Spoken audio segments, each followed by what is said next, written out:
नमस्कार, वंदे मातरम। मैं हूं श्याम गिरी। आप देख रहे हैं हमारा चैनल मुद्दा भारत का। मुद्दा भारत का यानी मुद्दा इस समय चल रहा है महाराष्ट्र की राजनीति का।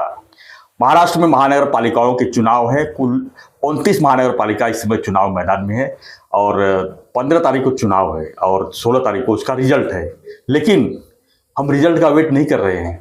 नगर सेवकों को इतना घाई है, इतना लंबा इंतजार कर लिए है कि वो वीर विरोध चुन के आने के लिए पूरी तैयारी करके रखे हैं। और उसका परिणाम ये रहा है कि इस बार पहली बार चुनाव में देखा जाए तो 70 से ज़्यादा नगर सेवक बिन विरोध चुन के आए हैं और उनका बाकायदा स्वागत किया जा रहा है। हालांकि चुनाव आयोग ने स्वागत का ऑब्जेक्शन लिया है, लेकिन सवाल ये उठता है कि क्या हो रहा है ये बिन विरोध इतनी संख्या में नगर सेवक अकेले कल्याण, डोंबिवली, उल्लासनगर ऐसी जगहों पर 20 से ज़्यादा नगर सेवक चुन के आ जाते हैं बिन विरोध। उसके अगेंस्ट में थाने में भी उसी समय पक्ष में थाने में भी 7 से 8 नगर सेवक बिन विरोध चुन के आते हैं। तो क्या एक नया ट्रेंड चल चुका है?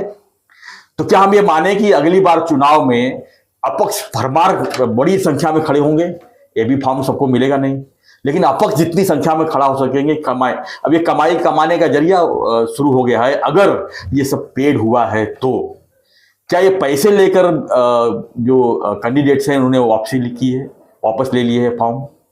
क्या इनके ऊपर कोई दबाव था? अगर दबाव था तो कौन सा दबाव था? ये सबसे बड़ा सवाल उठ रहा है। इस समय लोकतंत्र के नाम पर खूब चिल्लम चिल्ली हो रही है कि आखिर में क्या हो रहा है। यानी कि बीजेपी के गवर्नमेंट में इस तरह के जो एक तरह से लोकतंत्र पर हमले हो रहे हैं करके जो नारे लग रहे थे, कहीं ना कहीं उसका परिणाम तो नहीं है। सवाल काफ़ी गंभीर है। इसी पर हम आज चर्चा करेंगे। हमारे साथ में नवभारत के वरिष्ठ पत्रकार सूर्यप्रकाश मिश्रा जी। हम जानने की कोशिश करेंगे कि चुनाव की ये प्रक्रिया किस तरफ जा रही है। क्या आने वाला समय में ये सब देखने को और अधिक संख्या में मिलेगी? सबसे बड़ा सवाल है सर। यही सवाल मैं 3 दिन से देख रहा हूँ, बिन विरोध बिन विरोध बिन विरोध। पहले एक फिल्म आई थी दूल्हा बिकता है, खरीदोगे क्या? तो अब जो है कैंडिडेट्स बिक रहे हैं, खरीदोगे क्या? ये नारे चल रहे हैं। आपने बिल्कुल सही कहा कि लोकतंत्र के नाम पर खिलवाड़ तो किया जा रहा है। अब इस खिलवाड़ के पीछे, इस रणनीति के पीछे किस तरह की राजनीति कर रहे हैं नेतागण, अब स्वाभाविक सा है कि आपने जैसे कहा कि मुंबई तो छोड़ दीजिए, मुंबई महापालिका देश की सबसे बड़ी महापालिका है। बाकी 28 महानगर पालिकाओं में जिस तरीके की खिचड़ी बनी हुई है, और उसके पहले जो आपने कहा कि निर्विरोध जो है, ये ऐसा महापालिका के चुनाव में ऐसा पहली बार देखा गया है कि जब इतनी बड़ी संख्या में लोग निर्विरोध चुनाव जीत कर आए हैं, वो भी सत्ताधारी दल के हैं। सत्ताधारी दल इनके आप तीनों पार्टियों का आप 68, आपने 70 कहा, लगभग 70 नगर सेवक चुने गए हैं। उसमें से 68 नगर सेवक जो हैं निर्विरोध जो चुनाव हुआ है, इसमें बीजेपी, शिवसेना और 2 राष्ट्रवादी शरद पवार के। तो आप सोच सकते हैं कि इसमें सीधा सीधा सवाल सत्ताधारियों पर उठता है कि ये सत्ता का किस तरह से दुरुपयोग किया जा रहा है, और आम जनता के मन में ये सवाल है। लेकिन आप देखेंगे कि किस तरीके से ये चुनावी गठबंधन कहेंगे या चुनावी खिचड़ी कहेंगे, इसमें किसी का कुछ पता नहीं चल रहा है कौन उम्मीदवार कहां। आपने देखा होगा कि अभी सवेरे ए बी फॉर्म दूसरी पार्टी का लेते हैं, दोपहर को फिर तीसरी पार्टी में प्रवेश कर जाते हैं, फिर चौथी पार्टी से भी उनको समर्थन घोषित हो जाता है। तो जिस तरह का ये चुनाव चल रहा है, इस बार पहली बार महापालिका के चुनाव में, महाराष्ट्र के महापालिका चुनाव में यूपी बिहार को भी इन्होंने पीछे कर दिया है मतलब व्यवस्था में। तो अब देखिए, व्यवस्था के नाम पर, अब जैसे आपको मैं बता दूं, ऐसे चर्चा चल रही थी, कुछ साल पहले एक फिल्म आई थी सलमान खान की सुल्तान जी। तो सुल्तान में वो एक डायलॉग था कि सुल्तान का मुकाबला सिर्फ सुल्तान से ही है। तो इस समय 2 सुल्तान हैं महाराष्ट्र की राजनीति में, एक देवेंद्र फडणवीस जी मुख्यमंत्री, दूसरे उप मुख्यमंत्री एकनाथ शिंदे जी। तो ऐसा लग रहा है कि उनका आपस में ही मुकाबला चल रहा है कि एक सुल्तान का दूसरे सुल्तान से मुकाबला चल रहा है सत्ता में, और तीसरी, चौथी, पांचवी पार्टियों का तो कुछ नामो निशान नहीं है। हाँ, अजीत पवार भी उसमें अपना स्पेस खोज रहे हैं, महायुति में, लेकिन उनको स्पेस मिल नहीं पाया, और स्पेस जब नहीं मिल पाया तो वो उन्होंने अपने चाचा से भी गठबंधन कर लिया। जी जी जी। तो ये चल क्या रहा है इसमें, मतदाता तो भ्रमित है ही है, और मतदाताओं का भी अब यही है कि भाई ठीक है, वोट देना है, चल रहा है, वोट देना है, दीजिए। जैसे आपने कहा ना कि उम्मीदवार को जिसको जितना था बिक गए, बोली लगनी थी लग गई। अब आप सोचिए ना, उसमें से 68 में से 44 नगर सेवक केवल बीजेपी के चुन के आए हैं, और इसके बाद 22 नगर सेवक जो हैं शिवसेना के उसके पीछे पीछे चुन के आए हैं, मतलब निर्विरोध चुनाव हुआ है। तो ये कहीं ना कहीं लोकतंत्र के लिए अच्छा और साफ संकेत तो नहीं कहा जा सकता।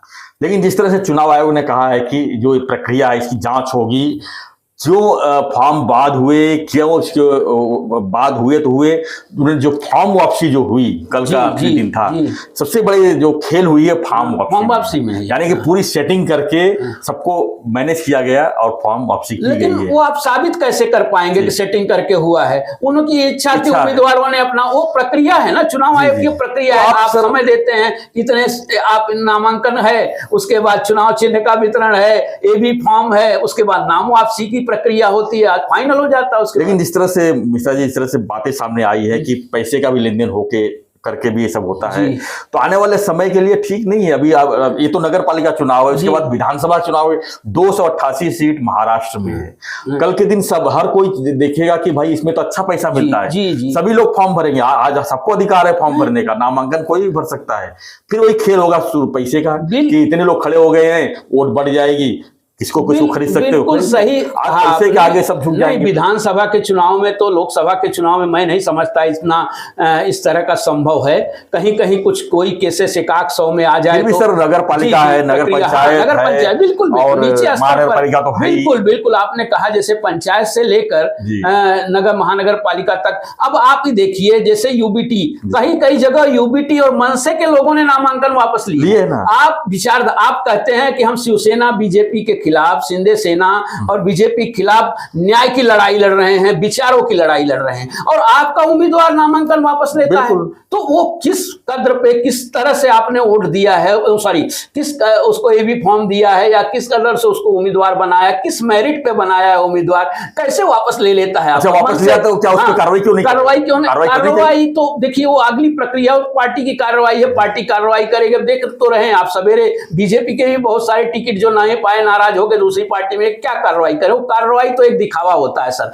सबसे बड़ी बात यह है कि विचारधारा की लड़ाई समाप्त हो चुकी है। अब उसमें उन्होंने ताकत, पैसा, दो काम कर रहा है, साधन संसाधन। जो जिस पार्टी के पास साधन और संसाधन है वो पार्टी 20 है, बाकी पार्टियों का कोई वजूद नहीं है। वो अपना लड़े, विचारधारा की लड़ाई तो बची नहीं। अगर विचारधारा की लड़ाई मन से लड़ाई लड़ रही है, बोलते मन से के नेता आंदोलन कर रहे हैं, मैं तो कहूंगा जो उम्मीदवार आपने दिया, आपके उम्मीदवार नामांकन वापस लेते। निर्दलीय तो निर्दलीय ले रहे हैं, यूबीटी का उम्मीदवार नामांकन वापस। अब आप देखिए, वहां पे थाना में हुआ, कल्याण में हुआ, इस तरह नागपुर में भी यूबीटी के उम्मीदवार ने शिवसेना के उम्मीदवार के समर्थन में नामांकन वापस कर लिया अपना। अब इसका मतलब उद्धव ठाकरे का या मनसे प्रमुख राज ठाकरे का उतना उस तरह का असर नहीं बचा है। बिल्कुल जो कह रहे हैं, जितना अधिकारों की बात करते हैं नहीं बचा है। इसमें जनता का कोई दोष नहीं। हाँ, जनता हैरान परेशान जरूर है कि भाई उसको मत देने का अधिकार, अब जिस मत से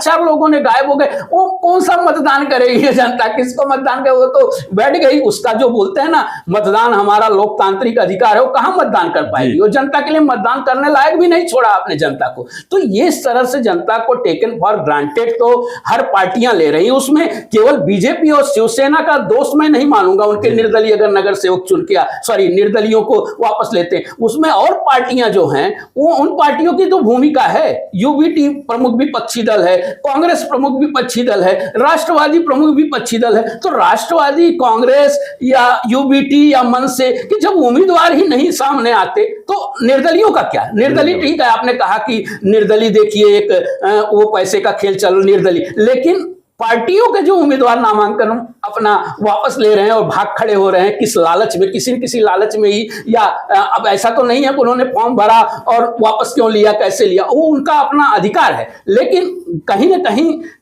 विचारों के साथ तो समझौता कर रहे हैं। बिल्कुल समझौता कर रहे हैं। धन्यवाद मिश्रा जी। तो देखा जाए तो इस समय राजनीति जो है पैसों की खेल हो गई है, और खासकर 2019 के बाद जिस तरह से महाराष्ट्र में उल्टा पुल्टा राजनीति देखने को मिल रही है, लगातार जो सिलसिला चल रहा है वो और भी गंभीर होते जा रहा है। अब ये नया ट्रेंड हो चुका है कि अब जो है बिन विरोध चुन के आ जाओ। ये बिन विरोध वाला जो बीमारी है, ये कहीं ना कहीं लोकतंत्र के लिए घातक तो है ही। जिस तरह से हमने देखा पिछले दिनों एबी फॉर्म के लिए पार्टी में लाइन लगी हुई है, 100-100 200 लोग फॉर्म भर रहे हैं एक एक सीट के लिए, और उनको टिकट नहीं मिल रही है। और दूसरी बात, जिसको टिकट मिल रहा है वो बेच रहा है, समर्पित हो जा रहा है। किसके दबाव में, किस वजह से दबाव में? यानी इतने लड़ झगड़ के आपने फॉर्म लिया और फिर वापसी कर दे रहे हो, किस लिए? जनता का सेवा हो गई 2 दिन में, समझ में आ गई क्या करना है। ये बहुत बड़ा गंभीर बीमारी शुरू होने जा रही है, और इसका अंत जो है और भी बुरा होने के कगार पे है। तो हम यही कहेंगे कि जनता आप जागृत होइए, आप देखिए आंख खोलकर कि हो क्या रहा है, किस तरह पैसे के खेल जो है महाराष्ट्र और सहित पूरे देश में चल रहा है। इसको देखने की जरूरत है, समझने की जरूरत है, क्योंकि पैसे के खेल की वजह से जो भ्रष्टाचार जो बड़े हो रहे हैं और जो डेवलपमेंट रुका हुआ है, आपके एरिया में जो समस्याएं पैदा हो रही है, ये सब इसी के कारण है। ये हमें और आपको समझने की जरूरत है और लोगों को समझाने की भी जरूरत है। तो ऐसे लोगों को वोट मत दीजिए जो बिकने वाले हों, जो पीठ दिखा के भागने वाले लोग हों। जो अच्छी तरह काम करते हो, जो आपके भरोसे लोग हैं, ऐसे लोगों को वोट दीजिए, भले ही वो अपक्ष हो।